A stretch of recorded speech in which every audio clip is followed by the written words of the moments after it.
Vamos a dar inicio. Primero que todo, pues agradecerles y darles la bienvenida a este webinario de jardines para polinizadores en centros educativos. Vamos a estar analizando algunas cosas importantes a la hora de implementar este proyecto. Bueno, queremos agradecer primero a la Dirección de Vida Estudiantil del Ministerio de Educación Pública, que siempre colabora mucho para poder hacerles llegar a ustedes estos temas, ¿verdad? Tan interesantes, estos webinarios. Y también hoy nos va a estar acompañando don Andrés Santana, que él es biólogo y tiene una gran experiencia con este tipo de proyectos en centros educativos. Él ha colaborado en otros proyectos MEP, como por ejemplo en Servicio Comunal Estudiantil, también en la elaboración de jardines. Así que estoy segura de que todas sus recomendaciones y consejos van a ser sumamente valiosos. Voy a primeramente a compartirles pantalla para ver una primer parte como introductoria y ya luego vamos a pasar con don Andrés Santana. Quisiera comentarles un poquito para los que no conocen al movimiento Guardianes de la Naturaleza, pues nosotros somos una organización sin fines de lucro, mantenemos un convenio con el Ministerio de Educación Pública desde el 2019 y también otras alianzas con entes públicos y privados. Además, formamos parte de la Alianza por la Educación. Nuestra misión es educar y empoderar a personas como guardianes de la naturaleza en sus centros educativos y hogares en colaboración con el Estado, el sector privado y la sociedad civil. Em, entonces, bueno, con lo que queremos iniciar es con el hecho de que tenemos a nivel de Costa Rica la política y plan de acción de educación para el desarrollo sostenible, en donde el ser humano se reconecta con la naturaleza a través de las actividades pedagógicas. Aunque esta educación está emergiendo a nivel mundial y está captando el interés, ya podemos decir muy orgullosamente que Costa Rica tiene en realidad todo para poder implementar este tipo de educación. Ahora, es una educación que viene a transformar un poco lo que veníamos manejando a nivel de educación en las últimas décadas, ¿verdad? Y toda esta transformación requiere tiempo, ¿verdad? Hay que visualizar que esto es un proceso. Entonces, aunque Costa Rica tiene todo, y ahora lo vamos a ver un poquito, para ya implementar esta educación, pues tenemos siempre retos, ¿verdad? Que tenemos que ir en conjunto sobrellevando para poder realmente conceptualizarnos como un país que tiene una educación para el desarrollo sostenible. Ahora, esta política de educación para el desarrollo sostenible en Costa Rica, nosotros tenemos como educadores, como formadores, que empezar a implementarla desde las edades más tempranas. Todos los proyectos verdes, incluyendo el de jardines para polinizadores, son proyectos que tenemos que incorporar con esta visión de este plan de acción del Ministerio de Educación Pública y tenemos que llevarlo a todos los niveles de la educación, inclusive universitarios, ¿verdad? Sin embargo, ahorita pues nos compete un poco lo que es preescolar, primaria y secundaria. En cuanto al apoyo, digamos, que nos pueden brindar en los centros educativos a la hora de desarrollar este tipo de proyectos, estamos hablando, por ejemplo, de las direcciones regionales, de las supervisiones, de los directores, ¿verdad? Entonces, por ejemplo, vemos los objetivos de la política y plan de acción de educación para el desarrollo sostenible y los 4 ejes que aborda esta política y plan, podemos encontrar que incluye a todos los niveles del ministerio, ¿verdad? Entonces, aquí vamos a dar solo una pincelada, pero es para que ustedes vean que esto es real, ¿verdad? Por ejemplo, uno de los objetivos dice procurar un cambio trascendental en los enfoques curriculares, en las prácticas pedagógicas, en la formación permanente, en las actividades co-curriculares y en la gestión educativa de los centros educativos, mediante metodologías participativas que faciliten la adopción de medidas en pro del desarrollo sostenible. Entonces, imagínense, ¿verdad? Cuando aquí en esta política y plan se habla de procurar un cambio trascendental, estamos hablando de una transformación. Y para que exista esta transformación, pues todos los niveles se tienen que involucrar. Es una gran responsabilidad. Las pautas estratégicas que están en la política y plan de acción de educación para el desarrollo sostenible de nuestro país, pueden visualizarlo en la página 57, dice, implementar los lineamientos, directrices, políticas para el cumplimiento institucional de los acuerdos del Consejo Superior de Educación en educación para el desarrollo sostenible en todos los ámbitos del sistema educativo. Por eso es que ahora nosotros eh, podemos sentir que las direcciones regionales, que los supervisores, que los directores ya se están involucrando más. Ya tenemos más directores más comprometidos con todo este desarrollo de proyectos verdes en los centros educativos, del fortalecimiento del currículo en la parte de educación ambiental. ¿Verdad? Entonces, cuando ustedes como educadores quieren desarrollar este tipo de proyectos, definitivamente tienen el derecho de ser apoyados por sus directores. Esta promoción, por ejemplo, y este interés de las direcciones regionales de que se incluya el programa, por ejemplo, Bandera Azul en los centros educativos. Muy bien, entonces, los ejes de intervención de esta política y plan son cuatro, que es, bueno, el eje curricular, que lo que plantea es una reestructuración de los entornos de aprendizaje. ¿Qué quiere decir esto? Implica que vamos a implementar diversas estrategias, ¿verdad? Ya no es solamente quizás la parte de aula, sino que tenemos que implementar otro tipo de estrategias para fortalecer todo este aprendizaje y que acompaña a la parte de contenido, ¿verdad? Curricular. También el eje de participación estudiantil está dentro de este plan de educación para el desarrollo sostenible.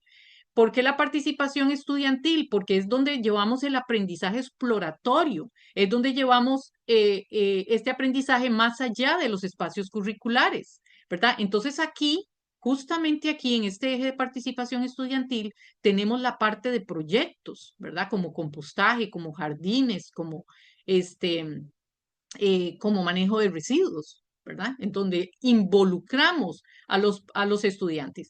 Y también aquí es importante concientizar nosotros como educadores de que no, digamos, todos estos proyectos son lindos y los podemos hacer, por ejemplo, un comité de bandera azul.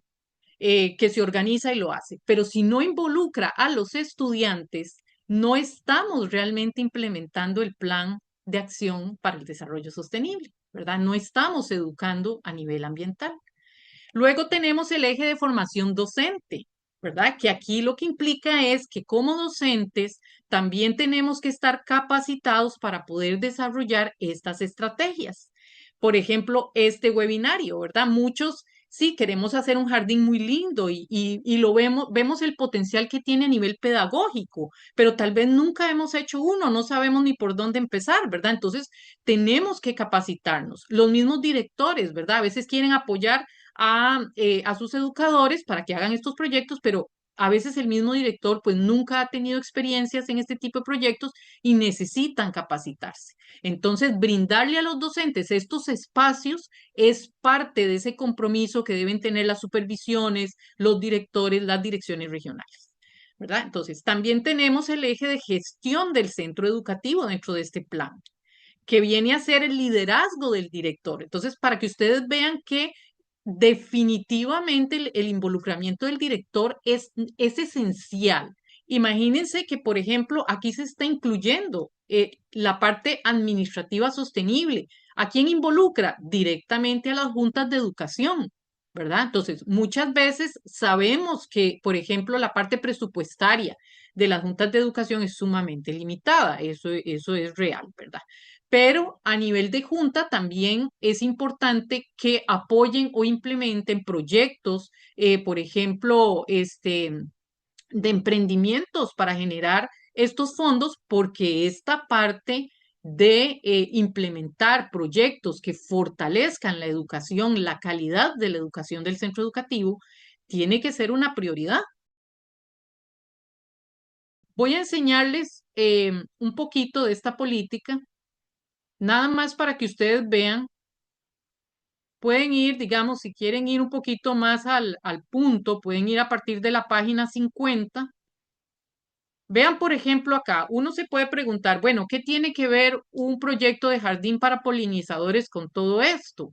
Si nosotros vemos, por ejemplo, aquí en la política, los aspectos que debemos desarrollar en nuestros estudiantes, por ejemplo, la identidad personal y social, el compromiso intergeneracional, la solidaridad, la interculturalidad, la convivencia pacífica y prácticas de vida saludable, el respeto de los derechos humanos, la formación integral e inclusiva, la permanencia en el sistema educativo, el análisis regional y global, el arraigo local. Todos estos puntos los podemos abordar al potenciar un proyecto como este de jardines para polinizadores, ¿verdad? Entonces, ver esta política, todo lo que se quiere lograr y el potencial de estos proyectos verdes para realmente hacer efectiva esta política es importantísimo, ¿verdad? Acá, por ejemplo, vean algunos principios, los valores del centro educativo, orientaciones respecto a la implementación de los programas de estudio y la relación entre las personas que forman parte del hecho educativo. Dice, bueno, y se asocia con el liderazgo pedagógico del director y el papel de los docentes, ¿verdad?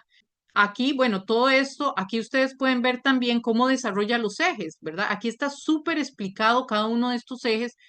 Entonces, bueno, enseñarles un poquito esto es porque es importante que en algún momento saquen el tiempito para ver un poquito más en detalle esta política y plan de acción. Cuando nosotros hablamos de este tipo de proyectos, ¿verdad? Vamos a hablar del de jardín para polinizadores, pero esto tiene que ver con cualquier proyecto verde que hagamos, sea compostaje, como les decía, sea una huerta escolar, ¿verdad? Es sumamente importante formar a los estudiantes sobre el tema, porque a veces, digamos, queremos ir directo al proyecto. Agarramos, digamos, el grupo de estudiantes y lo llevamos de una vez al jardín. Les ponemos una palita y bueno, y arreglemos aquí el espacio y creamos el jardín, pero ¿qué pasó con la parte de por qué es importante esto que estamos haciendo? ¿Cuál es el impacto de esto que yo estoy haciendo, por ejemplo, en la biodiversidad local? ¿Verdad? ¿Qué tienen que ver, por ejemplo, que queramos sembrar plantas nativas? ¿Verdad? Entonces, esta parte formativa de todos los proyectos, ¿por qué es importante que yo vaya a hacer esto? Que el estudiante entienda, se va a involucrar muchísimo más, va a entender muchísimo más la importancia de lo que está haciendo y de lo que está participando si previamente lo hemos educado, ¿verdad? Entonces, esto no lo podemos desligar del proyecto. Y luego, ¿verdad? Una vez que lo hemos educado, involucrarlos activamente, ¿verdad? Porque a veces, inclusive, vamos a hacer una huerta, un jardín para polinizadores en nuestro centro educativo y los llevamos cuando ya está hecho. O por lo menos, digamos, yo soy parte de que este proyecto se mantenga en mi centro educativo. Estoy aprendiendo cómo se lleva e inclusive cómo lo puedo replicar en mi hogar, ¿verdad? Si no los involucramos activamente, en el proyecto como tal, pues entonces no vamos a lograr realmente esta sensibilización, este aprendizaje profundo, inclusive desarrollarles hábitos, desarrollarles buenas prácticas, ¿verdad? Esto solo se logra si ellos se involucran activamente. Es muy importante también en estos proyectos no perder de vista el objetivo principal. Lógicamente que como centros educativos queremos proyectos lindos, queremos ver nuestro centro educativo brillar, ¿verdad? Lleno de color, muy lindo, ¿verdad? Y eso es importante y eso es valioso, pero no debemos perder de vista que cuando nosotros desarrollamos un proyecto de estos, el objetivo principal es la formación y concientización de estos estudiantes con los retos actuales que ellos tienen que enfrentar y que van a enfrentar en el futuro, ¿verdad? Entonces, ¿por qué yo quiero desarrollar un jardín para polinizadores en mi centro educativo? ¿Verdad? De ahí viene la parte de formarse, porque a veces al formar a nuestros estudiantes hasta nos formamos nosotros mismos, ¿verdad? ¿Por qué yo necesito o quiero hacer un jardín para polinizadores? Bueno, la primer parte es que estos jardines son una estrategia pedagógica súper importante para desarrollar valores, principios, conocimientos, reconectar a los estudiantes con la naturaleza, ¿verdad? e inclusive que conozcan la naturaleza que tienen en su comunidad y por qué es valiosa, ¿verdad? Entonces, la parte estética es muy importante, es muy linda, pero no es el objetivo principal, ¿verdad? Entonces, eso es eh, muy valioso tenerlo siempre presente. Ahora, aprovechar cualquier espacio. Otra de las cosas que también no debemos perder de vista es que, por ejemplo, para un jardín para polinizadores, nosotros podemos aprovechar cualquier espacio, ¿verdad? Sabemos que hay centros educativos, sobre todo quizás en zonas urbanas, etcétera, que tienen de mucho cemento, ¿verdad? Y casi nada verde. Pero eso no implica que no podamos aprovechar, ser creativos y diseñar espacios verdes dentro de nuestro centro educativo. Si ustedes ven aquí en las fotitos, bueno, hay personas que aman la naturaleza, no pueden estar sin ellas, ¿verdad? Entonces, aunque sea en un rinconcito, llevan una macetita, la llevan de su casa, en el aula no pueden estar sin tener en el escritorio, aunque sea en un rinconcito, una matita, ¿verdad? Entonces, de verdad, sí se puede. Vean, una jardinera. Vean esta muchacha aquí con este techito, ¿verdad? Esto es un proyecto que se puede implementar en cualquier parte que haya luz, ¿verdad? Un área en donde hasta en botellitas podemos empezar a crear un jardincito para polinizadores. Como educadores, sean directores, docentes, sabemos que el tiempo apremia. Sabemos que los docentes ya están, bueno, súper saturados de actividades que hacer. Entonces, ¿cómo lo hacemos? Por ejemplo, que el Comité de Bandera Azul Ecológica se una con el Servicio Comunal Estudiantil y entre todos los profesores a cargo y sus estudiantes, pues generen el jardín. Podemos también, si no tenemos mucho tiempito, ayudarnos con voluntariado, ¿verdad? Para que entonces igual vamos a involucrar a los estudiantes, pero a través del voluntariado podemos hacer un proyecto más bonito, más grande, ¿verdad? Quizás en un solo día. Inclusive también padres de familia los podemos involucrar pues para el tema, digamos, de tiempo y hacer un buen proyecto. Involucrar también a la empresa privada, involucrar a los TCU. Vean esta fotito, es TCU de la Universidad de Costa Rica implementando un taller de jardines para polinizadores en creo que este fue en el Coco o en Sardinal, en uno de esos dos liceos, ellos llegaron y dieron el taller de jardines para polinizadores como parte de su TCU, ¿verdad? Entonces ayudaron en este sentido al centro educativo. Ok, otra cosa importante que a los centros educativos les interesa es cómo solicitar donaciones o apoyo para el proyecto, ¿verdad? Entonces, la donación de plantitas, que la donación de tierra, que quizás pinturita, porque queremos hacer unas llantitas bien coloridas, ¿verdad? Y darle esa alegría, digamos, al centro educativo. Pero muchas veces nosotros mandamos una cartita para una donación y no lo logramos, ¿verdad? Entonces, muchas de estas iniciativas de solicitud de donación no se logran, el centro educativo no las logra.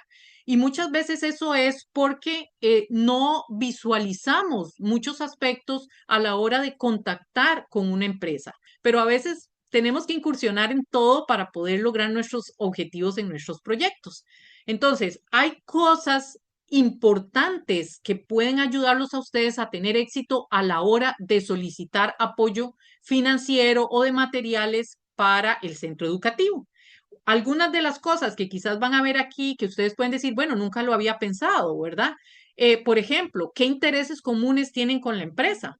¿Verdad? La empresa tiene responsabilidad social, a veces tienen bandera azul, entonces les puede interesar ayudar al centro educativo. Objetivos claros y medibles, decirle a la empresa cuáles son los objetivos que quiere alcanzar el centro educativo. ¿Quiénes van a ser los beneficiarios y el alcance de ese beneficio? A veces a la empresa le interesa saber cómo esa ayuda que está dando está logrando impactar a muchos, ¿verdad? Y ellos necesitan que sean ustedes los que les dan esa información. ¿Cuál es el plan de uso de esos fondos? Es decir, dejarles bien claro cuál es el proyecto de principio a fin que se quiere lograr, ¿verdad? La parte de sostenibilidad y continuidad del proyecto, que la empresa sepa que ese proyecto tiene un enfoque de sostenibilidad para el centro educativo y que ustedes le van a dar continuidad, ¿verdad? ¿Y cuáles son los indicadores que ustedes quieren lograr a nivel educativo, a nivel social, ¿verdad? A nivel ambiental. Tener también un plan de agradecimiento, es decir, cómo van a agradecer ustedes a esa empresa ese aporte que les están dando. Por ejemplo, darles la oportunidad de que ellos puedan llevar de su empresa un voluntariado para ayudar con ese proyecto, ¿verdad? Enseñarles otros casos de éxito que ustedes tengan, que le den confianza a esa empresa de que ustedes realmente van a aprovechar eso que les están dando. Entonces, como ustedes ven aquí, hay muchos aspectos a considerar a la hora de solicitar este tipo de apoyo. Entonces, bueno, como parte, digamos, de la ayuda que nosotros queremos brindarles, después del webinario, nosotros les vamos a hacer llegar un machote de una carta que contempla este tipo de cosas para que ustedes puedan gestionar este tipo de donaciones, ¿verdad? Y también después de la intervención de don Andrés Santana, les vamos a dar un espacio para que ustedes puedan hacerle consultas a él y que ustedes puedan realmente crear estos proyectos exitosamente en su centro educativo. Entonces, bueno, por ahora voy a dejar de compartir y voy a darle el pase a don Andrés para que él se presente y para iniciar ya esta parte, digamos, de lo que es en sí la creación de este proyecto en sus instituciones. Muy bien, le doy el pase a don Andrés. Muchas gracias, Fiona. Bueno, para todos los que nos acompañan, mucho gusto. Mi nombre es Andrés Santana, como Virginia lo dijo. En este momento yo estoy ubicado en Nosara, Guanacaste. Bueno, como les cuento brevemente un poco sobre mí, soy biólogo de formación, bachillerato de la UCR, con maestría en gestión y restauración ambiental. Tengo ya bastante tiempo estar trabajando en lo que tiene que ver con restauración ambiental, conservación y demás, que me ha llevado con el pasar del tiempo precisamente a pensar en jardines amigables con el ambiente, jardines para polinizadores y para vida silvestre. Entonces voy a compartir mi pantalla. Perfecto.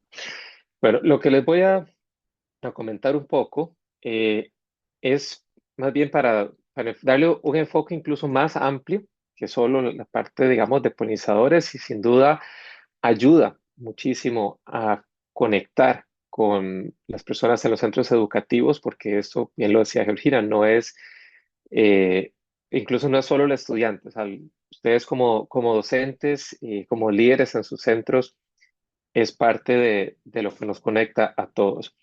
Y sin duda, un dato que el otro día leí que me preocupó, pero la verdad no me sorprendió, es que realmente existe un gran desconecte entre nosotros y el mundo natural. El 60, algo así como que el 60% de la población, creo que es un dato más mundial, tiene poca conexión con la naturaleza. Vivimos en centros muy urbanizados en algunos casos. Y por supuesto, sé de la lista que vi de escuelas, pues algunos de ustedes gozan de estar en zonas mucho más llenas de naturaleza, como es la parte de Puerto Jiménez, Buenos Aires, Corredores, eh, para allá de Sarapiquí también, zonas que también conozco muy bien y tenemos la oportunidad. Aunque curiosamente, en algunos de esos escuelas que he tenido la oportunidad de visitar en otros momentos, aún a veces teniendo el bosque atrás, y eso lo sé por un programa que una organización que se llama OSA Conservación hace con cámaras trampa en algunos centros educativos cerca de la zona de Puerto Jiménez y Sándalo y por ahí.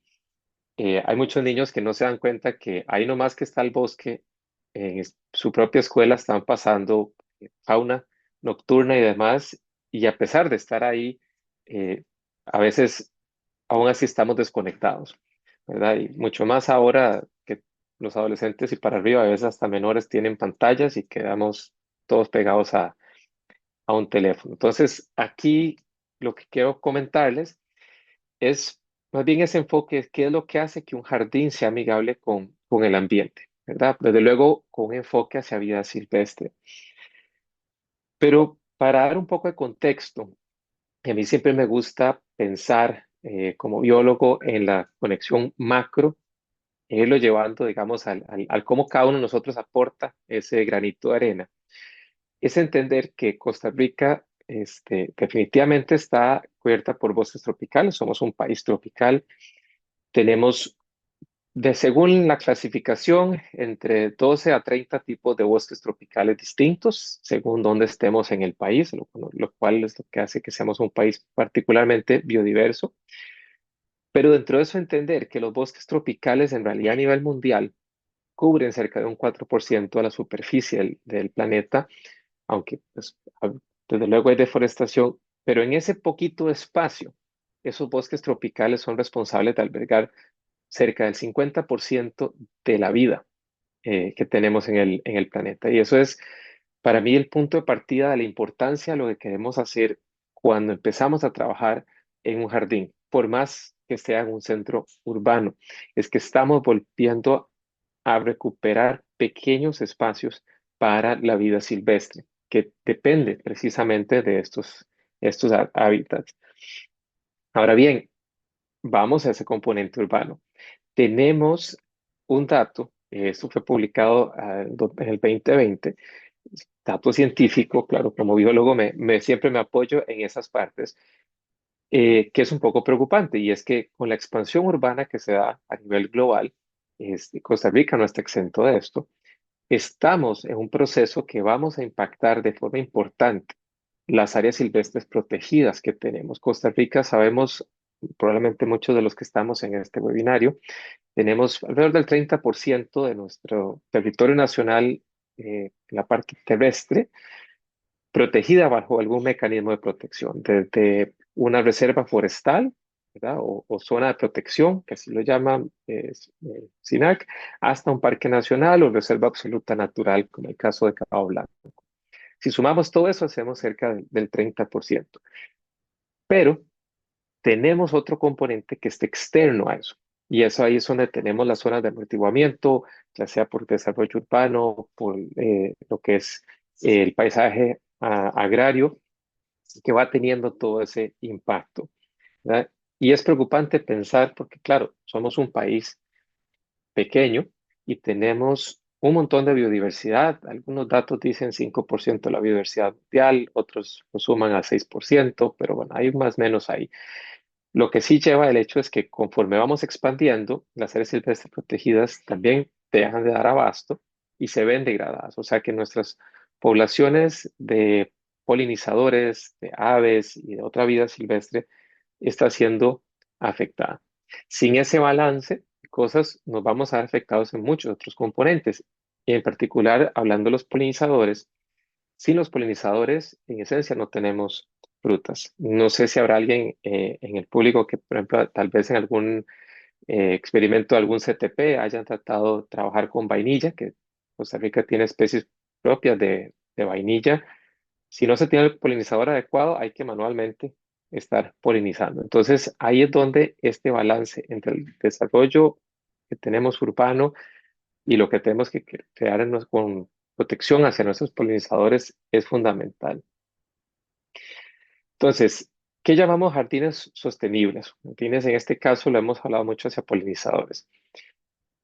Pues, de mi parte, yo lo veo como esos espacios modificados de lo que era el entorno natural hace 10 años, 15, 20 o más para atrás. Algunas escuelas, vamos aquí de San José y Cartago, tienen muchísimo más de 100 años. Este, están, ¿verdad? Han modificado el ambiente y es tratar ahora de tomar en cuenta qué tenemos de hábitat cercano o qué entorno natural se puede recuperar. ¿Por qué? Porque queremos trabajar o deberíamos de pensar cuando hablamos nosotros de estos jardines en el componente de conectividad. Para mí la palabra clave de todo esto y es la conectividad. Y no solo me refiero a la parte de lo que hablaba bien Georgina al inicio, de como personas conectando con el ambiente, sembrando la mata, de una apreciación por por esa función ecosistémica que estamos recuperando, sino la conectividad física para la vida silvestre, ¿verdad? Entonces, cuando pensamos en estos jardines, y claro, en algunos casos, ya como los centros están, es entender, se puede tener más árboles, podemos tener más árboles o más arbustos, estamos utilizando vegetación nativa, y, y al hacerlo, ¿cómo estamos balanceando esa vegetación nativa? ¿Verdad? Tenemos espacios y a veces reducidos, a veces más amplios, pero la conectividad es tratar de pensar en cómo ese jardín está siendo ese punto para los polinizadores, pero que llegan de otro sitio, ¿verdad? No necesariamente, si yo tengo, a ver, puedo tener 5 metros cuadrados, yo ahí puedo proveer alimento para los polinizadores, para aves que consumen néctar y demás en ese pequeño espacio. Lo cual me permite, desde el punto de vista, digamos, pedagógico, incluso hacer observación de aves. Y ahorita les comento sobre algo que yo he encontrado muy interesante eh, en ese componente. Pero de ahí, eso es un pequeño eslabón de algo más grande, de una matriz, de un paisaje que ya está, de luego, fragmentado. Y aquí pongo el ejemplo de algo que en Costa Rica ya hay 49, aunque en SINA creo que todavía no se ha actualizado la página, pero si no me equivoco tenemos 49 corredores biológicos, dentro de los cuales cubre bastante del país. Este es específico para la zona de Nosara, pero entonces tenemos centros educativos dentro de lo que realmente ya son un montón de corredores biológicos, incluso el corredor biológico Río Torres, que recorre parte de la GAM. Es ahí donde volvemos a pensar en más grande. ¿Cómo ese jardín de polinizadores que queremos hacer contribuye a esa parte de conservación de la naturaleza? O sea, ¿cómo ese colibrí que llega, esas mariposas que llegan, no necesariamente vienen directamente el espacio que les hice ahí en la escuela, sino que vendrán de otros sitios. Eh, y es increíble, nosotros hemos tenido, yo personalmente, la oportunidad de trabajar con varios jardines así, y he tenido personas que son buenas observadoras de aves decirme que en cuestión de 15 días han visto dos o tres especies de aves que no habían visto llegar a- al sitio, ¿verdad? Simplemente por hacer o un cambio de tipo de plantas, porque no tenían nativas o porque no tenían. Eh, entonces ya ahí se ve cómo de las zonas circundantes existe. Otro caso que tal vez los que están más en la GAM conoce es el caso de la transición que se hizo en el Parque Urbano La Sabana, ¿verdad? Eso era mucho eucalipto, mucho pino. En 2010 se empieza a hacer la transición.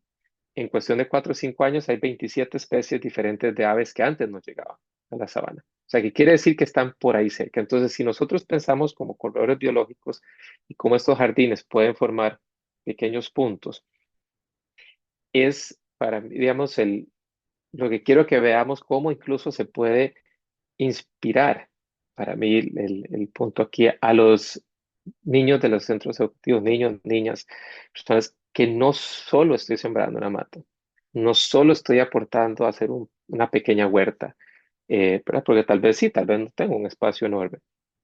Es que estoy contribuyendo a ese componente que nos conecta aún más a otras zonas que sí están con mayores bosques, con mayores áreas, pero se necesitan esos pequeños pasos, esos eslabones. Eh, Esto es nada más para decir que esta es otra parte de la que esos eslabones.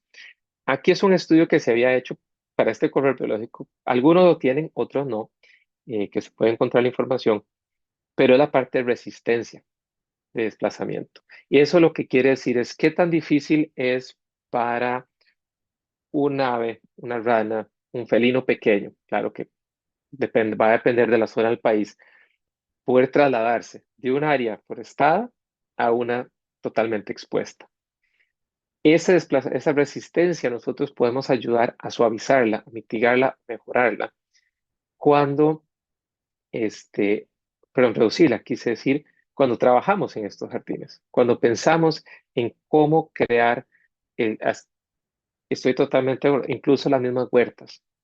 Las huertas, en su mayoría, excepto por cosas tal vez como la lechuga, por ejemplo, pero muchas otras aromáticas, el romero, la albahaca, el orégano, salvia, etcétera, tienen flor, ¿verdad? Eso me genera un espacio de alimentación para polinizadores, donde van a pasar. Ese tipo de cosas son las que van ayudando a que al tener estos componentes podemos suavizar esa resistencia de desplazamiento. De nuevo, porque queremos pensar cómo estamos contribuyendo todos más allá de nuestro centro educativo, ¿verdad? Es importante, reitero, que incluso los estudiantes entiendan, la mayoría en realidad, viendo el mapa de colores biológicos, que me disculpo por no tenerlo presente en estas diapositivas, cubren una gran parte del país. Entonces, hay una alta probabilidad de que por lo menos el 70% de los que están ahorita participando se encuentren dentro de un corredor biológico, aunque tal vez no lo sepamos. Eh, lo que quiere decir que están contribuyendo más allá. Este corredor biológico, por ejemplo, espero que puedan ver mi cursor, subiendo a la parte superior entre los marcadores 321.000 y 328.000, ahí conecta con el Parque Nacional Diriá. Y si se va hacia el otro extremo derecho, como más o menos donde termina a la parte derecha, ahí pega con la zona protectora Monte Alto. Entonces, esto es la cuenca prácticamente del río Nosara, que surge casi que prácticamente de Nicoya, y hasta ahí van a dar. Si pusiéramos, como en otros ejemplos en los que he participado, cámaras trampa para hacer monitoreo biológico, he visto corredores como estos que cuando se empieza a trabajar la parte de resistencia al desplazamiento, empieza a verse cómo sí están conectados, cómo sí hay individuos que están usando esta extensión. Y, e incluso voy más allá. Esto, para presentarles algunos ejemplos para que entienda incluso esa importancia, esa conectividad. Este es una ave, esta especie que tengo el nombre en inglés, por lo general es el que casi equivale al científico. En este caso, esta es una especie que nos visita en épocas de migración. Pero si pueden ver, vean desde dónde viene migrando este colibrí. Desde la parte más al norte, prácticamente desde la frontera con Canadá de Estados Unidos, y llega hasta, como podrían ver, incluso hasta la zona de Osa, Ciudad Quesada y parte de Panamá. Y estamos hablando de un colibrí que no tiene más de 10 centímetros de tamaño y hace todo ese patrón migratorio. Esto demuestra esa conectividad, ¿verdad? No, incluso vamos más allá, no solo el color biológico, ¿verdad? Estamos hablando de que aquí hay un ave que va a venir y va a ocupar de tener un espacio que tenga néctar, que tenga polen, que tenga microhábitat donde descansar. Y estos jardines pueden ser precisamente cumpliendo alguna de estas funciones. Nos va a brindar eso. No es la única. Hay muchas más aves. De estos que son de los grupos de los paseriformes. Lo que se llaman los warblers, en el caso nuestro, por ejemplo, las viuditas o reinitas, son, de nuevo, aves pequeñas. Vean el patrón migratorio que llevan a tener. Si nosotros creamos jardines que son amigables, que para estas especies, que como digo, son polinizadores algunos, en otros casos se alimentan de insectos polinizadores, es una cadena, ¿no? Es una cadena trófica ecosistémica que queremos poder crear con estos jardines. Y de nuevo, es pensar en algo que tal vez pensamos son 4 o 5 matas o 20 diferentes, dependiendo del espacio, con unas cuantas flores. Este es el tipo de impacto que podemos llegar a tener. No es solamente el escénico y el pedagógico, es que sabemos que estamos siendo punto clave para algunas de estas especies que están protegidas por ley, algunas para efecto de conservación desde Estados Unidos. O sea, hay especies de estas que están en leyes de conservación desde Estados Unidos hasta Colombia. Estamos contribuyendo a que tengamos esas conexiones. Aquí, otro ejemplo de dónde viene a pasar el tiempo. Aquí, estas especies empiezan a llegar finales de octubre, entre finales de octubre y principio de diciembre, y se vuelven a ir por ahí de abril. O sea que somos una época clave para ellos, para alimentación, mientras pasa el invierno en el resto del hemisferio norte y se devuelven. Otro ejemplo también de una ave ya poco más grande que vean hasta dónde va a cubrir, ¿verdad? Y esto es importante, tal vez les hablo de los colores. Acá tenemos esos sector de migración, esto es territorio que utilizan eh, para lo que es ya la parte reproductiva, anidamiento y demás. Y este otro sector es donde llegan a estar en su época no de reproducción, ¿verdad? Durante lo que sería el invierno, realmente. Pero somos un pedazo clave de su paso para poder llegar a todos esos sectores. Entonces, eso es lo que queríamos como mostrarles un poco, parece que ya sí, de lo grande que podemos llegar a pensar y que sí contribuimos, porque estas especies las podemos ver. Tengo colegas que trabajan en monitoreo de aves, algunas de estas incluso se les ponen pequeños sensores de rastreo y se puede ver y las hemos visto pasar por diferentes sitios donde sabemos que hay centros educativos, algunos incluso centros urbanos, pero que sí, la documentación está donde si además vamos proveyendo de esos jardines que son amigables con el ambiente, que están pensados para polinizadores, que están pensados para crear microhábitat, o sea, llegan y contribuimos. Un ejemplo que no tengo aquí, pero tal vez alguno lo sepa, que es muy icónico, es la migración de la mariposa monarca, que viene de Estados Unidos y nos llega hasta nosotros y pega casi a Colombia. Solo con el hecho que en Estados Unidos, porque el resto de los países no lo han hecho, pero en Estados Unidos se pasaran requisitos municipales, vamos a decirlo así, de que los jardines incluyeran ciertas especies y no únicamente zacate o así, la población que venía en declive de la mariposa monarca en la última década ha empezado a recuperarse un 30-40% por tener el tipo apropiado de plantas en los jardines. Entonces, aquí también les tengo, hablando de plantas, están varias en la guía que se ha desarrollado por parte de Guardianes de la Naturaleza. Estamos esta que la especie es la Saquitarfeta.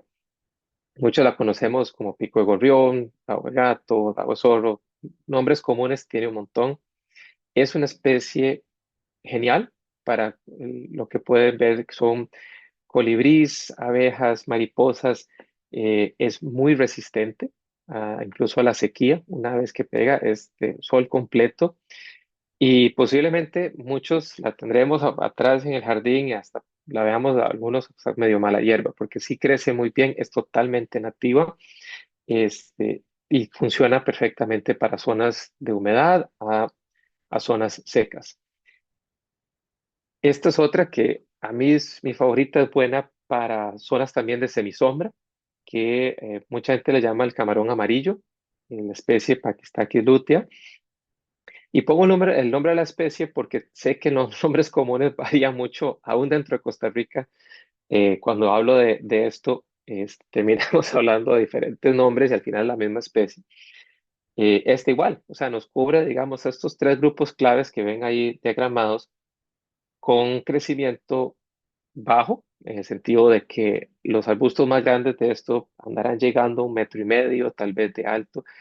Importante que cuando se piense en jardines también, y ahorita entro a ese componente, es el de que sepamos las dimensiones de las plantas que vamos a trabajar, algunos de los requisitos, porque a la hora de diseñar el jardín, estas van a requerir un cierto tipo de espacio, una cierta cantidad de agua, aunque todas parecidas por ser nativas a Costa Rica, pero no vamos a querer sembrar algo que se hace muy grande, un sector pequeño, ¿verdad? Esta, puedo admitir, no es nativa, pero sí naturalizada. Este es el que llaman guízaro o guayabita del Perú. A mí me gusta, por lo general, incluirlas en jardines, porque aunque no son directamente algo que la gente asocia con polinizadores, cuando tienen flor, parecido al casi la guayaba, atraen cualquier cantidad de abejas y mariposas y como resultado tenemos la fruta, que es una fruta comestible. Eh, pero en el caso de la guayabita, o los que tal vez lo conocen como guízaro, es un árbol de pequeña estatura, tendrá 3 metros, si acaso tal vez unos 1,5 metros, 2 metros de circunferencia, de diámetro, lo cual lo hace muy bueno para espacios reducidos. Y además me permite trabajarlo incluso en un jardín de huerta o jardín comestible, que es otro factor que quería aprovechar para mencionar en el caso de esta planta y otras similares que tenemos, es que parte de esa conexión que podemos tener, no solo si hacemos un jardín, una huerta, donde estoy, no sé, con culantro, con orégano, o sea, es la fruta. El poder llegar y agarrar la fruta de un árbol.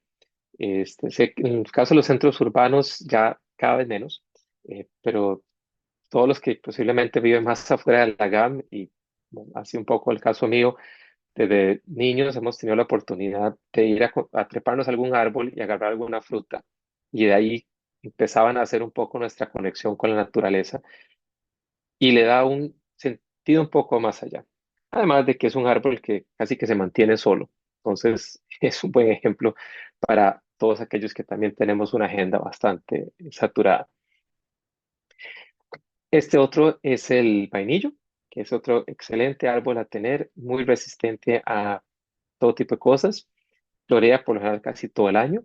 Entonces ahí ya hablamos un poco también de la estética, pero de nuevo son especies que están en la guía donde se provee más información, pero especies que podemos utilizar en nuestros jardines, que incluso se pueden estar podando si no tenemos mucho espacio, podando con frecuencia y van a siempre tener una buena recuperación y un buen proceso de floración. El raspahuacal, que hay otros que le dicen chorreque, si no me equivoco es el otro nombre que es bastante común para este. Eh, este es trepador, genial para zonas que lo que tienen son enrejados, le encanta mucho sol, tiene igual, o sea, de nuevo todo está enfocado hacia polinizadores, pero aquí y me parece que esta es de las últimas, y aquí tenemos algo que se vuelve bueno para efectos de pedagógicos. La forma de dispersión del raspahuacal es por viento. Entonces, cuando estas flores, que en realidad no son flores, o sea, lo que es morado más oscuro sí es la flor, lo otro son brácteas, que al final van a ser ¿cómo se llaman? Las hélices, por decirlo así, de la semilla. Entonces, aquí, bueno entender todos los otros componentes que tal vez no, pues no tenemos tiempo de extendernos mucho hoy, de cómo eso se incorpora también a esa parte pedagógica, toda la parte de ciencia y lo que a mí me gusta es la parte de monitoreo, donde tenemos estas como por ejemplo esta que es el grano de oro y ese monitoreo es el que a la hora también de hacer estos jardines se vuelve un componente muy interesante si lo involucramos en la parte de ciencia, de un monitoreo, ojalá recurrente porque nos pueda permitir ver tanto la floración como la fruta, como el proceso de semilla, eh, como incluso hay quienes lo llaman más allá, o sea, miden tamaños, pesos y todo para llevar a cabo procesos de comprensión de la física detrás de cada uno de estos. O sea, cuánto pesa esa semilla, cuánto la va a dispersar el viento, etcétera. Y para hacer ya práctica de cálculos matemáticos, pero con algo tangible, ¿no? Y es que si hacemos esa parte de observación y la observación de qué llega, en qué épocas del año, a qué horas, no solo contribuye a cosas que pueden ser bases de datos más allá, sino que nos permite ver cómo en épocas del año empiezan a llegar ciertas aves, como las que les presenté a unas filminas atrás, y cuando no están llegando esas. Y eso es un detonante, entender en qué momento estamos siendo un puente de paso para las especies migratorias eh, y cuáles son las residentes que nos están llegando a los centros educativos. Recordemos, Costa Rica tiene reportado cerca de 400 especies de aves, pero cerca del 50% de esas son migratorias.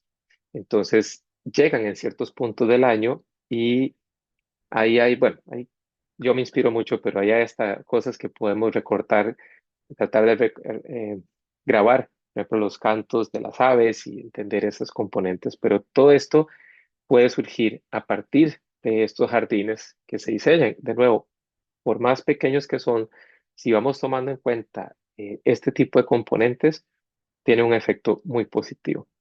Ahora, brevemente, les voy a hablar un poco sobre los retos y la parte, digamos, de mantenimiento.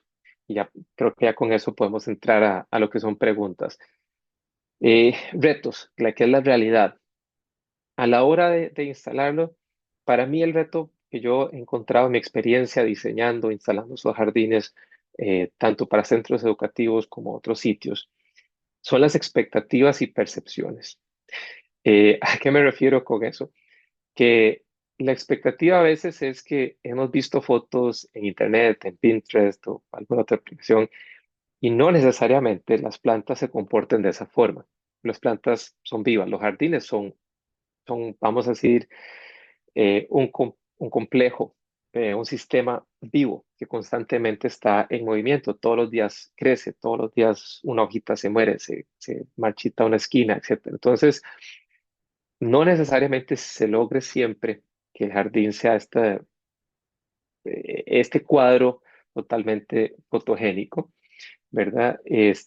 Pero eso es importante y ahí es donde va la parte de percepciones también. Es entender que sí lo podemos mantener lo más bonito posible, pero aún el mejor horticultor, el mejor jardinero, pues siempre algo se le va a morir, siempre va a haber algo que va a afectar una mata un poco contra otra. Y con las percepciones es que entender que si vamos a querer un jardín que de verdad es amigable, como lo venimos conversando, va a tener sus ciclos. Y me refiero a que van a haber, según la especie que sembremos, algunas son hospederos de larvas de mariposa. Y muchas veces significa que en algún momento del año, por 1 o 2 semanas, van a tener gusanos. Algunos ortiga, otros digamos, sin pelos, y se van a comer las hojas de esa mata, porque ahí la mariposa puso sus huevos precisamente sabiendo que su siguiente generación se va a alimentar de eso. Pero siempre está la percepción de que el momento que llegan los gusanos, se come la mata y hay que fumigarlos, hay que quitarlos. Desde luego, entiendo, cuando estamos hablando de un centro educativo con los niños, queremos evitar ¿verdad? un riesgo hacia su parte física, pero un buen jardín amigable tiene sus ciclos, ciclos donde va a estar floreado, donde va a estar verde, donde va a estar enorme, y otros en los que sí, va a ser esa fuente de alimento para lo que algunos pueden percibir como plagas, porque puede que lleguen chapulines y se empiecen a comer algunas hojas, pues en realidad eso es lo que quisiéramos. Quisiéramos saber que van a haber épocas y entender, y eso nos facilita también la parte de comprensión de lo que llaman es ese balance natural. Si queremos un jardín amigable, es un jardín que no podemos estar fumigando. Es un jardín que queremos que llegue y que haya una hoja medio comida por algo. Desde luego, cosas como son popas, es importante tenerlas un poquito más eh, a mecate corto, porque sí pueden arrasar, pero otras entender que eso es parte de su hábitat, es parte del tener ese hábitat y esos ciclos naturales, a mí me parece muy rico también desde el punto de vista pedagógico, que los niños sepan que están ahí. Eh, y eso me lleva al último punto aquí, que es el reto de la fertilización. Sé que en algunos casos, algunos de los centros que hoy nos acompañan, pues han tenido la posibilidad de desarrollar compost y poder utilizarlo, pero la fertilización en jardines amigables es a mediano y largo plazo. Si preparamos el suelo bien, eso nos va a ayudar, pero no debemos de tratar de evitar lo que son los fertilizantes más químicos, el 10-30 días, por ejemplo. No porque sea malo en sí, pero porque lo que en realidad nos hace es un empujón muy fuerte del inicio, pero no sostenible en el tiempo. Ahí es donde empieza, a donde el suelo es importante llevarlo con compost, que va a hacer que tal vez las matas no peguen ese brinco exuberante en los primeros 15 días. Sí, pero por los próximos 2, 3, 4, etcétera, años van a estar mucho mejor porque podemos empezar en un ciclo más natural y eso es lo que me lleva, digamos, a la parte de mantenimiento. Cuando hablamos de especies nativas e incorporamos estas, requieren menos riego porque dependen o ya están acostumbradas a nuestras épocas lluviosas y nuestras épocas secas. La fertilización la debemos de llevar en ese aspecto orgánico, o sea, creando lo que necesitamos de cuánto, ¿verdad? Ese nitrógeno natural, ese fosfato natural, toda esa descomposición mezclada para poder aprovechar y que sea biodisponible. Y eso es el término bastante técnico, pero quiere decir que a veces yo puedo aplicar un fertilizante si yo no tengo los microorganismos que quiero en el suelo. Esa es esa parte de cuidado importante del suelo. Algunas de esas eh, enlaces químicos que tienen algunos de estos fertilizantes u otras cosas que le agregamos al suelo no necesariamente están disponibles, o sea, sueltos para que las raíces los absorban. Y los microorganismos es ese cuidado del suelo que debemos tener porque son al final los responsables. Me refiero a microhongos, bacterias eh, y otros que se encargan realmente mediante una simbiosis, de proveerle todos los alimentos a la planta. Cuando usamos solo abonos químicos, sí está disponible, pero no nutrimos estos otros aspectos, o este microbiota. Entonces nos vemos luego en un ciclo donde tenemos que estar nosotros constantemente, ¿verdad? Abonando y no favoreciendo ese ciclo más natural del suelo.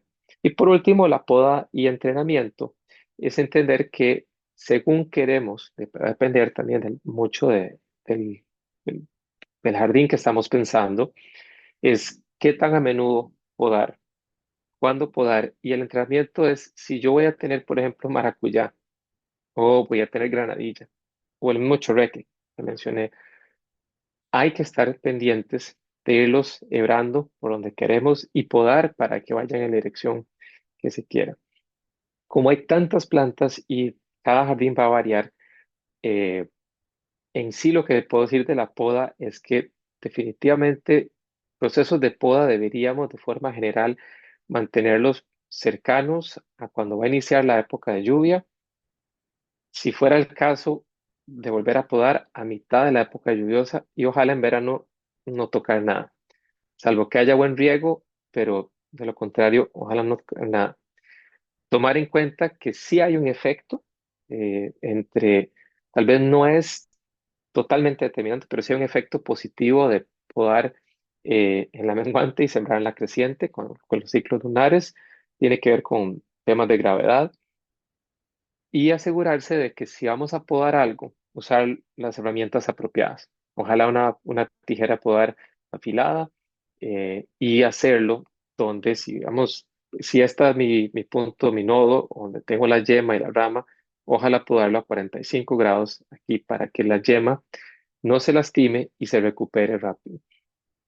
Esto, yo sé, a veces es un poco tedioso y sé que algunos allá tendrán ya experiencia en esto y ahorita abrimos la parte de preguntas o el que quiera compartir, pero eso es la parte de mantenimiento y es, de nuevo, asociado a nuestra percepción y expectativa de lo que a veces tal vez vemos en fotografías, son fotografías muy editadas, a lo que sabemos es un jardín real, un jardín que queremos que sea vivo.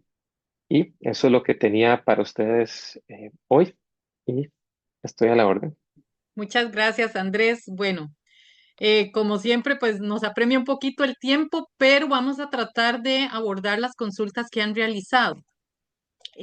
Una de las preguntitas que nos hacían es con relación a los tipos de suelo, porque hay muchos centros educativos y nosotros lo hemos visto, por ejemplo, lo vimos con servicio comunal, de que hay tanta diferencia, ¿verdad? Hay unos arcillosos, hay unos con mucha piedra, muy arenosos, ¿verdad?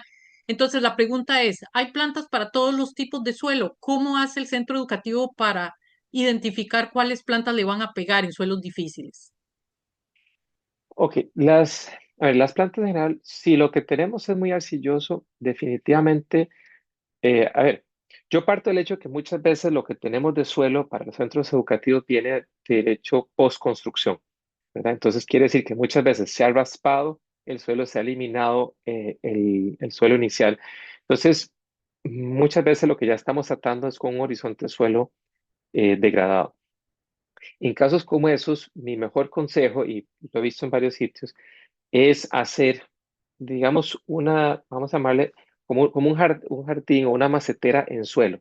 Entonces, sacar la tierra que no nos va a servir, o sea, estamos hablando la que está muy llena de hierro, la roja así de arcilla, y crear más bien ahí como decir una gaveta en el suelo y ponerle mejor tierra, una tierra tal vez mezclada 2 partes de arena con 8, digamos, por cada 8 partes de tierra orgánica para que drene un poco mejor y trabajarlo así. Ahora, las plantas por lo general lo que más aprovechan para efectos de nutrientes son los primeros 15 o 20 centímetros de suelo. Mientras le podamos brindar eh, sí, buen suelo a eso, lo demás son raíces que van más hacia soporte. Excelente, muchas gracias. La segunda pregunta sería, em, ¿qué tipos de jardín le recomendás para centros educativos que casi no tienen espacio? yo diría que lo habría que enfocarse definitivamente es, yo iría con jardines polinizadores, al menos de que quieran hacer una huerta. Dependería de si estamos hablando, tenemos un espacio muy lineal o cuadrado. Lo primero es ver luz, qué tanto le entra. Ujú, Y yo pensaría que quisiéramos trabajar con especies como la rabo de zorro que llaman o pico de gorrión. Hay unas variedades que son de tamaño reducido, en los viveros las venden, las variedades mini. Yo buscaría, y creo que hay información de eso en la guía de guardianes de la naturaleza, y si no, con gusto después se les puede compartir. Buscar las especies que sepamos que no van a superar el metro o metro 20 de altura, porque también eso quiere decir que no se van a hacer muy anchas. Entonces podemos trabajar en espacios reducidos. claro, te agradezco. Bueno, y hay muchos, digamos, centros educativos que tal vez no tienen del todo un área verde, que van a tener que tal vez hacer como un mueblecito o también en mallas, ¿verdad? Entonces, ¿qué tipo de plantas pueden ellos usar? Definitivamente, habría que ver, digamos, cada caso va a ser particular. Si hablamos de espacios más reducidos, podríamos pensar en jardines verticales también, Ujú. que puede ser, ya ahí sí vamos con macetas, ¿verdad? Puede ser de las dimensiones que sean apropiadas para el sitio, pero yo recomendaría entonces, por eso estas especies que son más, vamos a decir, mini, puestas en maceta o bien enredaderas. Las macetas con el tiempo es bueno sustituir la tierra, digamos, cada 2 años. Una cosa Sí, sacan, perfecto. se le desmenuza un poco y se vuelve a sentar porque llega un momento en el que la macetera casi que se vuelve solo raíces, ¿verdad? O sea, entonces ya se ha ido absorbiendo todos los nutrientes de ese suelo que se le puso inicialmente, entonces bueno, irlo renovando, pero cada 2, 3 años, ¿verdad? No es una cosa que se hace rápido. Ok, ese consejo quizás aplicaría también para las jardineras.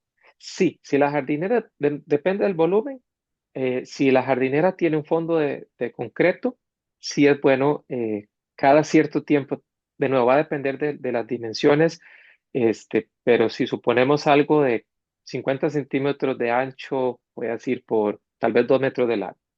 Ok, Según lo que le siembre, probablemente unos 3, 4 años antes de que yo tenga que hacer un cambio. Lo primero es ver que si el tamaño de la planta ya es muy grande, por encima, eh, y si ese tamaño, además, al adquirir ese tamaño, va perdiendo salud, o sea, las hojitas no se le ven bien o así, probablemente es que ya llegamos a un punto donde sí requiere una renovación. ok, perfecto. Muy bien. Algunas preguntitas que tienen que ver con lograr que el jardín esté saludable. Una es, tengo entendido que el abono no se puede echar así tal cual lo sacamos de una compostera porque está muy concentrado. Entonces, ¿cómo manejar el abono de una manera adecuada a la hora de aplicarlo a las plantas? Ok, depende un poco de la compostera, pero si ya está bien compostado, o sea, que ya se está como humus, en realidad se aplica más o menos un 10%, o sea, entre un 10 a 20% o sea, 1 o 2 partes de abono por cada 10 o 8 de tierra que hagamos y lo puedo mezclar el compost. Ok. Si se la voy a poner también, aclaro, se podría perfectamente poner encima, tan directo a la raíz, pero se puede esparcir encima de la tierra y simplemente con lo que llueve o se riega, todos esos nutrientes van bajando. Excelente, eso es muy importante porque a veces pensamos que como es abono podemos echarle todo eso a una maceta y ahí sembrar la matita, ¿verdad? Y más bien eso resulta en algo perjudicial para la planta, ¿verdad? Más bien terminamos matándola, ¿verdad? Y aquí viene otra pregunta también relacionada. El asunto con el tema del riego. ¿Cuánta agua lleva una planta? Porque el agua es un tema que mata un montón de plantas y no nos damos ni cuenta qué fue lo que sucedió. Vamos a ver, tal vez la forma más acertada es decir, es ver la humedad de la tierra. La humedad de la tierra, ¿cómo la puedo medir? Si yo puedo agarrar un pellizco de esa tierra y la puedo hacer una bolita, es suficiente humedad. O sea, una bolita de tipo Perfecto. plasticina. Ya eso es suficiente humedad para la planta. Si incluso yo hago eso, o tal vez se me hace un poquito más, ¿verdad? Es muy fácil que se haga así, o yo agarro y siento muy húmedo y veo que la mata está medio marchita, es que tiene exceso de agua. Ok, Y es más propenso a que las matas en jardines se fueran por exceso de agua, porque al verla medio marchita pensamos que ocupa más agua, cuando más bien ocupa respirar, o sea, que la tierra se seque un poco. Pero esa sería la forma más aproximada de agarrar. Si agarran un pellizco de tierra y lo pueden hacer un bodoque, una bolita que se mantenga sola, estamos bien de humedad. Excelente consejo. Vamos a ver, hay otra consulta importante que también es un tema parecido, bueno, al manejo del abono y del agua y eso, y son las hormiguitas. Porque las hormiguitas, por ejemplo, yo tengo una foto aquí de uno de los servicios comunales en donde los chicos tuvieron prácticamente que sacar toda la tierra y volver a poner otra por la cantidad de hormigas que tenían. Entonces ellos lo trataron con cal, ¿verdad? Hay muchos Ujú. métodos, pero ¿cuáles son los métodos más sostenibles para tratar con las zompopas, que son, ¿verdad? A veces complicado, y también con otro tipo de hormiguitas. A ver, las sopopas son complicadas por dos razones. La primera es que son introducidas. O sea, si son bien del trópico, en algún momento de la historia llegaron a Costa Rica, cruzaron los Andes, probablemente por barcos, ¿verdad? Por algún carguero que llegara. Entonces no hay quienes se las coman aquí naturalmente. Entonces por eso se ha expandido y está por todo lado. Y lo segundo es que las colonias que forman son gigantescas. O sea, quiere decir que una colonia de sonpopa, lo que llamamos sonpopero, desatendido, puede llegar a tener, bueno, el último dato que yo había tenido era como algo absurdo, en el sentido de que son como 2 o 3 millones de individuos por colonia. Entonces es cualquier cantidad de sonpopas. Si uno excava un sonpopero grande, es como para meter un tanque séptico, ¿verdad? Son 2 metros de profundidad por 3 o 4 de ancho, o sea, es toda una cosa enorme. Con eso quiero decir que la forma en la que la tratemos tiene que ser constante hasta el punto en el que se agota o ya se exhausta esa colonia. Entonces, si usamos los sistemas naturales, porque que al fin y al cabo van a ser los más efectivos, les explico dos cosas. Uno, porque si usamos microorganismos naturales, como hongos, como el Metarhizium, por ejemplo, que se puede conseguir en soluciones acuosas y se aplica directo al suelo, esos son esporas de hongos que se quedan ahí y les afectan el hongo, que es la que las pompas al final se comen. Pero es algo progresivo, quiere decir que hay que aplicarlo una vez por semana por 2 o 3 meses para que ese hongo quede en la tierra. Ese hongo es vivo, queda inoculado en la tierra, lo cual hace que la zompopa ya no pueda cultivar su propio hongo dentro del zompopero. Pero no nos afecta la fertilidad del suelo, más bien la mejora incluso. Y ese mismo Metarhizium se encarga de otras cosas como jogotos y afecta otras larvas de insectos bajo suelo que tienden a ser lo que llamamos plaga, ¿verdad? Entonces, esa es una, pero la constancia es que lo que yo reitero. Otros, otras formas que yo he visto, incluso con la avena sin cocinar, se le pone alrededor del hueco, tiene un efecto muy similar y le afecta su hongo de sonpopa, su fuente de alimentación, pero hay que ser constante. No se puede esperar que yo lo aplique una vez y ya me desentendí y, ay, qué raro, volvieron. Eh, es muy similar, aunque no lo aconsejo, los remedios químicos, ¿verdad? O hay gente que echa gasolina o echa diésel o penta o algunos Correcto. otros para quemarlas por dentro. Eso. El problema es que eso se nos queda en el suelo. Y dependiendo qué tan cerca esté el manto acuífero, pues eso también puede llegar a afectar. Es una solución rápida, pero no necesariamente le estamos llegando a lo que queremos. Y es que con cosas como estos hongos, hay otro que nosotros usamos, que es a base de cítricos, que es como una cascarilla mezclada, que ellos se lo llevan dentro del hueco. Lo que al final queremos es no únicamente deshacernos del individuo, o sea, de la zoopopa como tal, sino de su hongo, su fuente de alimentación. Pero eso sería mi consejo y Ok. entender que es que hay que estar encima. O sea, casi que todas las semanas por un buen periodo de tiempo para realmente eliminarlas. Y con la hormiguita negra, la cal, ¿verdad? A veces también ayuda cuando es una macetita o así, revolver un poquito, porque Sí, no puede ser mucho también, ¿verdad? Es así. sí, con la cal sí se puede trabajar para la hormiga negra. La Ujú. hormiguita negra, el problema más grande con esa hormiga es que donde hace su nido empieza a meter hongos y afectan las raíces Ah, de las plantas. Eh, Son particularmente susceptibles a algunos cultivos, pero principalmente los cítricos son los que sufren y hay algunas otras plantas como la que se llama Ruelia, que es una de una flor morada, eh, no sé, les encanta meterse bajo esas raíces y las plantas sufren, se llenan como de ampollas y callos y todo, entonces no se termina a morir, pero no le va muy bien. La cal funciona muy bien.